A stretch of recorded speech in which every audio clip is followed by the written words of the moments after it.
बहुत बहुत स्वागत करता हूँ अपने चैनल पे इंग्लिश एक्सप्रेस पे। जैसा कि आप जानते हैं कि पिछले कुछ वर्षों में हमारे एग्ज़ाम्स के पैटर्न में बहुत ज़्यादा परिवर्तन हुआ है और अब परिवर्तन के साथ साथ हमें भी खुद को अपडेट करना बेहद ज़रूरी हो गया है। इंग्लिश में हर प्रकार के प्रश्न की तैयारी करने के लिए एक बात बेहद ज़रूरी ये है कि आपको 100% में से 100 क्वेश्चंस के लिए अपना 100% देना पड़ेगा और जो भी चीज़ आप कर रहे हैं उस चीज़ को करने के साथ साथ आपको हर तरह के प्रश्न की जो है अपडेशन होनी चाहिए। आपको पता होना चाहिए कि किस प्रकार क्वेश्चन किस एग्ज़ाम में आता है। अगर आप एग्ज़ाम्स के पैटर्न के हिसाब से अपडेट नहीं हो रहे हैं तो जाहिर सी बात आप पीछे रह जाएंगे। इसी श्रेणी में हम लोग अगर बात करें एक्टिव पैसिव नरेशन की, तो कि आप किसी भी एग्ज़ाम्स की बात करेंगे, जैसे कि आप एसएससी सीजीएल की बात करेंगे तो हमारे लगभग 40 से 42 नंबर के जो एक्टिव पैसिव नरेशन आते हैं। इसके बाद अगर हम लोग बात करेंगे एक्टिव पैसिव या नरेशन की, तो बात होगी हमारे एयरफोर्स के एग्ज़ाम में, एसएससी के एग्ज़ाम में, बाकी सभी एग्ज़ाम्स में। और ये भी नहीं, एकेडमिक के स्टूडेंट्स के भी एक्टिव पैसिव नरेशन उतना ही इंपॉर्टेंट है जितना कि हमारे कॉम्पिटिटिव स्टूडेंट्स के लिए इंपॉर्टेंट है। तो ये जो आज मैं ट्रेनिंग स्टार्ट करने जा रहा हूँ एक्टिव पैसिव नरेशन की, ये मेरे भाई इतनी इंपॉर्टेंट है क्योंकि आप जब कहीं और से नंबर गलत करते हैं ना, तो वहाँ के नंबर आप उन टॉपिक से कवर करते हैं जहाँ से आपके लिए आसानी होती है। तो सबसे बेहतर अच्छा तरीका यही है कि आज हम लोग जो एक्टिव पैसिव स्टार्ट करने जा रहे हैं, आज मैं इसको जो है इंट्रोडक्शन कराने जा रहा हूँ और आज आपका फर्स्ट डे होगा। मैं आपको बताऊंगा कि किस प्रकार से हमारे एग्ज़ाम में एक्टिव पैसिव आते हैं और किस प्रकार उनको जो है बेसिकली उनका टेंस चेंज किया जाता है।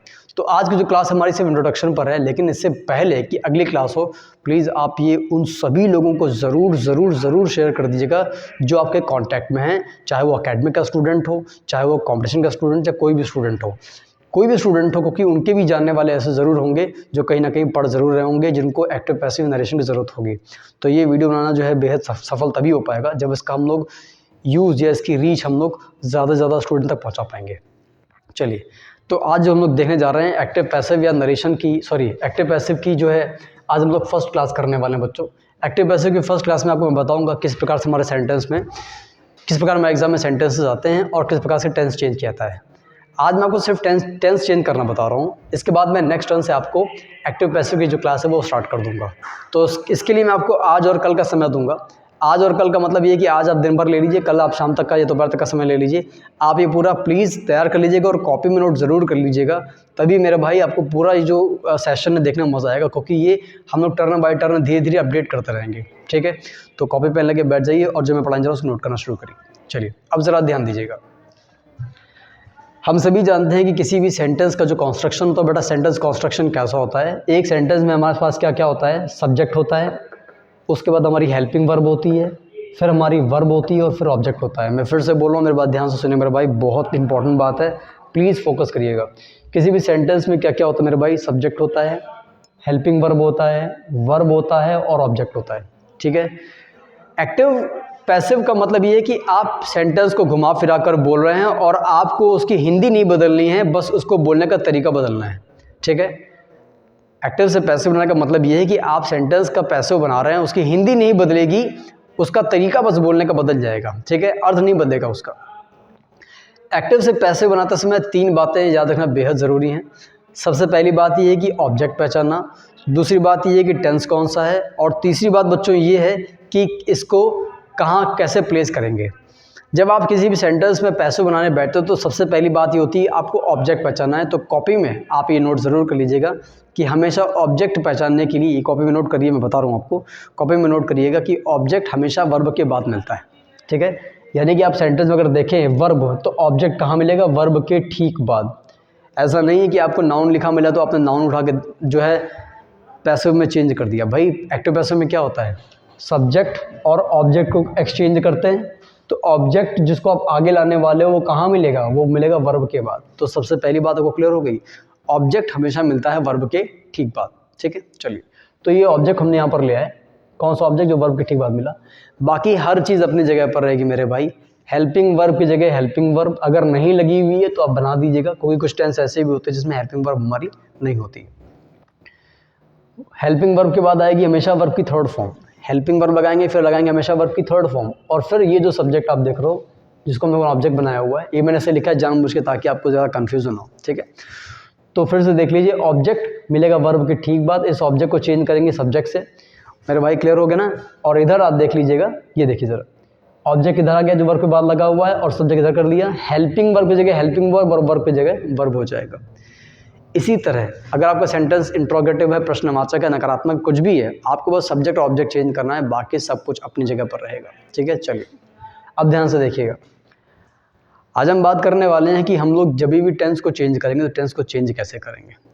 यानी कि अगर इंडेफिनिट है तो किस में जाएगा, कॉन्टिन्यूस किस में जाएगा और परफेक्ट किस में जाएगा। ये बेसिक 3 चीज़ें कल तक आप ज़रूर तैयार कर लीजिएगा, क्योंकि कल आप जब मैं पढ़ाऊंगा सेंटेंस तो आपको नहीं पता होगा तो फिर आपको मज़ा नहीं आएगा। ठीक है, चलिए ध्यान से देखिए। अगर आपको टेंस पहचानना नहीं आता तो मैं आपको एक बात बता दूं, प्रेजेंट इंडेफिनिट एकमात्र ऐसा टेंस है, वैसे तो 2 टेंस होते हैं, प्रेजेंट इंडेफिनिट और पास्ट इंडेफिनिट। प्रेजेंट इंडेफिनिट एकमात्र ऐसा टेंस है जिसमें हेल्पिंग वर्ब नहीं दिखाई पड़ती। हेल्पिंग वर्ब तो पास्ट इंडेफिनिट में भी दिखाई नहीं पड़ती है, लेकिन वहाँ पर वर्ब की सेकंड फॉर्म से पहचान लेते हैं कि ये सेंटेंस हमारा पास्ट इंडेफिनिट है। मैं फिर से बोल रहा हूँ, जिन बच्चों को समझ में नहीं आ रहा ध्यान सुनिएगा।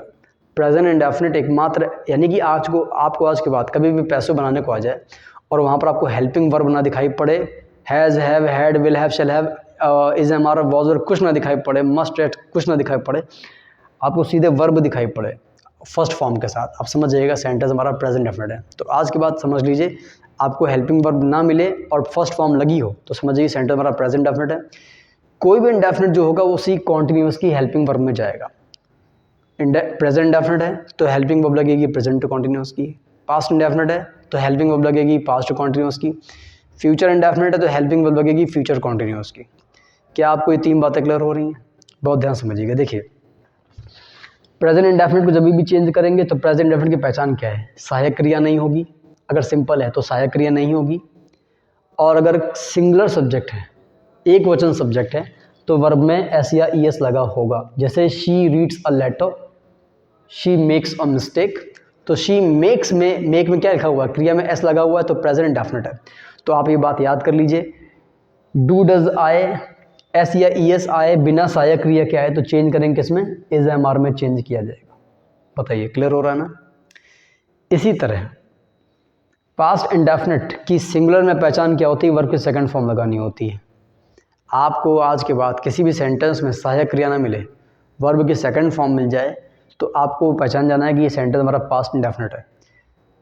बार बार बोल रहा हूँ, बेसिक क्लियर कर लीजिएगा। आपको आज के बाद पास्ट इंडेफिनिट मिल जाए, सॉरी वर्ब की सेकंड फॉर्म मिल जाए, उसमें सहायक क्रिया ना लगी हो, और अगर सेंटेंस सिंपल नहीं है, नकारात्मक यानी कि नेगेटिव है या प्रश्नवाचक है, तो वहाँ पर डिड लगा होगा। पास्ट इंडेफिनिट की पहचान फिर से सुन लीजिए, सिंपल में वर्ब की सेकंड फॉर्म लगाएंगे, इंट्रोगेटिव में या नेगेटिव में डिड लगाएंगे, और पास्ट इंडेफिनिट को चेंज करते हैं पास्ट कॉन्टिन्यूस की हेल्पिंग वर्ब में, यानी कि वॉज या वर में। क्लियर हो रहा है ना? ठीक है, मेरी बात फिर से सुन लीजिएगा। पूरी इंग्लिश में प्रेजेंट इंडेफिनिट एकमात्र ऐसा टेंस है जिसमें अगर सहायक क्रिया नहीं लगी होती, फर्स्ट फॉर्म लगी होती है, तो हम पहचान जाएंगे सेंटेंस क्या है? प्रेजेंट इंडेफिनिट है। यानी आपको has, have, will have, shall have, is, am, are कुछ ना मिले, फर्स्ट फॉर्म लगे मिल जाए, आप समझ जाइए प्रेजेंट इंडेफिनिट है। क्रिया में एस या एस मिल जाए, गो का गोज, वॉक का वॉक्स, मेक, वॉक का वैसे पैसिव नहीं बनता, मेक का मेक्स, ऐसे आ जाए तो मेरे भाई प्रेजेंट इंडेफिनिट है, चेंज करना इज, एम, आर में। पास्ट इंडेफिनिट मेरे भाई चेंज करना वॉज या वर में, थर्ड फॉर्म के साथ। ठीक, पास्ट इंडेफिनिट की पहचान मैंने बताई है, सिंपल है तो सेकंड फॉर्म, सिंपल छोड़ दो तो इंट्रोगेटिव या नेगेटिव में क्या लगा दिया जाएगा? डिड लगा मिलेगा। आपको चेंज करना है वॉज या वर में। क्लियर हो रहा है ना? ठीक। फ्यूचर इंडेफिनिट की सहायक क्रिया विल या शैल होती है। मैं फिर से बोल रहा हूँ, अकेले विल या शैल हो जाएगा तो विल को विल बी, शैल को शैल बी में चेंज कर दिया जाएगा। अब आप ये समझ लीजिए, जिस ऑब्जेक्ट को आप आगे ला रहे हैं ना, उसके हिसाब से विल या शैल थोड़ा सा चेंज हो जाएगा। आप जिस ऑप्शन को आगे लेके आ रहे हो, यानी कि ऑब्जेक्ट को आगे लेके आ रहे हो, उसके हिसाब से विल या शैल जो है वो चेंज हो जाएगा। ठीक है बच्चों, तो आज हमने 3 टेंस चेंज करना सीखे। प्रेजेंट इंडेफिनिट है, इज, एम, आर में नोट करना मेरे भाई, याद जरूर कर लेना, ये तैयार कर लेना। पास्ट इंडेफिनिट है तो जाएगा वॉज या वर में। फ्यूचर इंडेफिनिट है मेरे भाई तो जाएगा विल बी, विल शैल है तो विल बी या शैल बी में। ठीक है, तीनों चीज़ें क्लियर हो गई। फिर से मेरे साथ रिवाइज कीजिएगा सभी लोग। देखिए, इंग्लिश में प्रेजेंट इंडेफिनिट ही एक ऐसा टेंस है जिसमें सहायक क्रिया नहीं होती, वर्ब की फर्स्ट फॉर्म लगी होती है। आज के बाद आपको बिना सहायक क्रिया सेंटेंस मिल जाए, वर्ब की फर्स्ट फॉर्म लगी मिल जाए, आप समझिए कि प्रेजेंट इंडेफिनिट टेंस है। वर्ब में एस या एस मिल जाए एक वचन यानी कि सिंगुलर सब्जेक्ट के साथ, आप समझिए कि प्रेजेंट इंडेफिनिट टेंस है, तुरंत चेंज करिए इज, एम, आर में। आज के बाद आपको सेंटेंस में सहायक क्रिया ना मिले, वर्ब की केवल सेकंड फॉर्म मिल जाए, समझ जाइएगा पास्ट इंडेफिनिट है। और सिंपल में नेगेटिव में और इंट्रोगेटिव में डिड लगा होता है तो वॉज एवर में चेंज कर देते हैं, यानी कि पास्ट इंडेफिनिट को चेंज करेंगे वॉज एवर में, प्रेजेंट को चेंज करेंगे इज एम आर में, और फ्यूचर इंडेफिनिट को चेंज करेंगे विल बी या शैल बी में। आप जिस ऑब्जेक्ट को आगे लेके आ रहे हैं उसके हिसाब से विल या शैल, इज एम आर या वॉज एवर, उसी के हिसाब से जो है चेंज किया जाएगा। तीनों इंडेफिनिट मैंने बता दिए हैं। उम्मीद करता हूँ आपको समझ में आ गया होगा। नहीं समझ आ रहा तो वीडियो को प्लीज़ जाके बैक करके बार बार सुनिएगा। और अगर आपको बेसिक क्लियर नहीं हो रहा है तो आपको आगे समझ में कुछ नहीं आएगा मेरे भाई। मैं बता रहा हूँ पहला दिन है, बहुत ध्यान समझना, ये अच्छे से तैयार करना, हर एक बच्चे को एक्टिव पैसिव आ जाएगा भाई, इस बात का बिल्कुल गारंटी है। अब चलो ध्यान दीजिएगा। अब बात कर रहे हैं कॉन्टिन्यूस की। अब कॉन्टिन्यूस क्या है? कॉन्टिन्यूस में हमेशा वर्ब में क्या लगा होता है? आईएनजी लगा होता है, चाहे वो प्रेजेंट कॉन्टिन्यूस हो, चाहे वो पास्ट कॉन्टिन्यूस हो, चाहे वो फ्यूचर कॉन्टिन्यूस हो, चाहे वो प्रेजेंट परफेक्ट कॉन्टिन्यूस हो, कुछ भी हो, हमेशा वर्ब में आपको आईएनजी मिलेगा। कॉन्टिन्यूस में आपको कुछ नहीं करना है, वर्ब में आईएनजी को हटा देना है और वर्ब में आईएनजी के बीइंग के साथ वर्ब की थर्ड फॉर्म। आप जानते हैं, बचपन से पढ़ कर आए हैं कि प्रेजेंट कॉन्टिन्यूस की हेल्पिंग वर्ब होती है इज एम आर, वर्ब में आईएनजी। पास्ट कॉन्टिन्यूस की हेल्पिंग वर्ब होती है वॉज वर्ब में आईएनजी। और फ्यूचर की साक्रिया होती है विल बी या शैल बी वर्ब में आईएनजी। वैसे मैं आपको बता दूं, फ्यूचर कॉन्टिन्यूस का पैसिव हमको नहीं बनाना है, इसलिए मैंने यहाँ पर इसको क्रॉस कर रखा हुआ है, यानी विल बी शैल बी का पैसिव हमको नहीं बनाना नहीं है। फिर से देख लीजिए, कॉन्टिन्यूस है यानी कि प्रेजेंट कॉन्टिन्यूस है तो इज एम आर वर्ब में आपको आईएनजी दिया होगा, इज एम आर वर्ब में आईएनजी दिया होगा। और अभी मैंने आपको बताया सहायक क्रिया सेम रहेगी, इज एम आर सेम रहेगा, उतार देना पूरा आपको, बस वर्ब में आईएनजी हटा देना है और उसकी जगह बीइंग वर्ब की थर्ड फॉर्म लगा देनी। क्लियर हो रहा है? इज एम आर वर्ब में आईएनजी आपको लगा देना है, वर्ब में आईएनजी लगा मिलेगा, वर्ब में आईएनजी हटा देना है, बीइंग थर्ड फॉर्म लगानी है आपको यहाँ पे, बाकी इज एम आर सेम रखना है। ठीक इसी तरह बच्चों, वॉज ओवर के साथ आपको वर्ब में आईएनजी दिया होगा, आपको वॉज ओवर हटाना होगा और मेरे भाई आपको आईएनजी हटाना पड़ेगा, बीइंग थर्ड फॉर्म लगानी पड़ेगी, बाकी वॉज ओवर सेम हो जाएगा। यानी कि इज एम आर आईएनजी हो, वॉज ओवर आईएनजी हो, आपको बस दोनों सहायक क्रियाएं बिल्कुल सेम करनी है, बस आपको वर्ब में आईएनजी जगह बीइंग वर्ब की थर्ड फॉर्म लगानी है। विल बी या शैल बी का पैसिव हमको नहीं बनाना होता। बताइए क्लियर हो ना? इंडेफिनिट और कॉन्टिन्यूस हमने पढ़ लिया है। कॉन्टिन्यूस में हेल्पिंग वर्ब चेंज नहीं होगी, ऑब्जेक्ट के अनुसार इज एम आर लगा दीजिएगा, बाकी वर्ब में आईएनजी हट जाएगा, बीइंग वर्ब की थर्ड फॉर्म लगाई जाएगी। और तरीका जो बताया याद रखिएगा, ऑब्जेक्ट की जगह सब्जेक्ट, सब्जेक्ट की जगह ऑब्जेक्ट, बाकी सब कुछ बिल्कुल वैसे ही सेम रहेगा। है बच्चों? चलिए अब बात करते हैं यहाँ पर परफेक्ट की। देखिए परफेक्ट चाहे प्रेजेंट परफेक्ट हो, चाहे पास्ट परफेक्ट हो, चाहे फ्यूचर परफेक्ट हो, परफेक्ट में आपको बीन लगा देना है, BEEN। मेरे जितने भी भाई बहन यहाँ पर ये वीडियो देख रहे हैं वो सभी लोग सुन लीजिए कि जब भी आपको परफेक्ट अगर मिलेगा तो आपको बस वहाँ पर बीन लगा देना है। बीन के साथ पैसिव में थर्ड फॉर्म लगाते हैं, ये तो हमेशा बनी रहेगी, आपको पता है। अब प्रेजेंट परफेक्ट टेंस है तो हेल्पिंग वर्ब होती है हैज़ हैव, पास्ट परफेक्ट है तो हेल्पिंग वर्ब होती है हैड, फ्यूचर परफेक्ट है तो हेल्पिंग वर्ब होती है विल हैव या शैल हैव। प्रेजेंट परफेक्ट है तो हैज़ हैव, पास्ट परफेक्ट है तो हैड, फ्यूचर परफेक्ट है तो विल हैव या शैल हैव। और तीनों में ही आपको बस बीन लगाना है, यानी कि हैज़ हैव है तो हैज़ बीन या हैव बीन, सिंगुलर प्लूरल देख लीजिएगा, उसके अकॉर्डिंग लगा लीजिएगा। पास्ट परफेक्ट है तो हैड का हैड बीन, इसमें सिंगुलर प्लूरल कुछ नहीं चलता मेरे भाई। वीडियो क्लियर ना हो, भूल रहे हो तो बार बार प्लीज़ वापस जाकर देख लीजिएगा, वीडियो पूरा देखिए मेरे भाई, मैं बार बार बोल रहा हूँ, तभी पूरा टॉपिक समझ में आएगा और कभी ज़िंदगी में नहीं भूल पाएंगे। और ये है future perfect tense, will have been, shall have been कर दिया जाएगा। आप जिस भी ऑब्जेक्ट को लेके आगे आ रहे हैं उसके अकॉर्डिंग विल हैव या शैल हैव लगा दिया जाएगा। आए बच्चों, तो ये था हमारा दोस्तों एक्टिव पैसिव का ये पूरा एक इंट्रोडक्टरी पार्ट, और उम्मीद करता हूँ कि आपने इसको पूरा ध्यान से पढ़ा होगा। नहीं समझ में आया मेरे भाई तो बार बार तब तक देखते रहिएगा जब तक आपको समझ में आए। दूसरी बात मेरे भाई, ये वीडियो इतना ज़्यादा शेयर किया जाए कि हर वो स्टूडेंट, हर वो व्यक्ति जिसके साथ कोई भी स्टूडेंट जो तैयारी कर रहा है जुड़ा हुआ है, आप उसको सेंड करते रहिए। ये मत सोचिए कि वो उसके लायक है कि नहीं है, क्योंकि वो किसी और को सेंड करेगा जिसके लिए वो काम का है। ठीक है, ये पूरी चेन। और मैं आपको एक बात बता दूं, मैं YouTube पे यानी कि इस ऑनलाइन वीडियो पे वो सारी चीज़ें पढ़ाऊंगा जो कि मैं क्लास में पढ़ाता हूँ। तो अब ये बिल्कुल मत सोचिए कि क्लास का अलग रहेगा, यहाँ का अलग रहेगा, बिल्कुल एक एक चीज़ मैं बिल्कुल वैसे पढ़ाऊँगा जैसे कि हम लोग क्लास में पढ़ाते हैं। किसी भी लेवल का स्टूडेंट होगा, कभी ज़िंदगी में उसको बिना पेन उठाए एक्टिव पैसिव को देख के बना लेगा, इस बात की गारंटी मैं देता हूँ। ठीक है, तो भाई मेरे ये कल तैयार कर लीजिए, कल हम उसका जो है सेकंड पार्ट डालेंगे और धीरे धीरे करते करते हम ये टॉपिक को कंप्लीट करेंगे। ठीक है, वीडियो में आप लोग ज़रा इसको शेयर ज़रूर कर दीजिएगा ताकि ज़्यादा से ज़्यादा लोग उसको देख सकें और ये हमारे लिए फलीभूत हो सके। ठीक है दोस्तों, तब तक के लिए मिलते हैं नेक्स्ट टाइम पे एक नए वीडियो के साथ में और हम लोग बात करेंगे इसके बाद एरर की। ठीक है, चलिए तब तक के लिए धन्यवाद दोस्तों।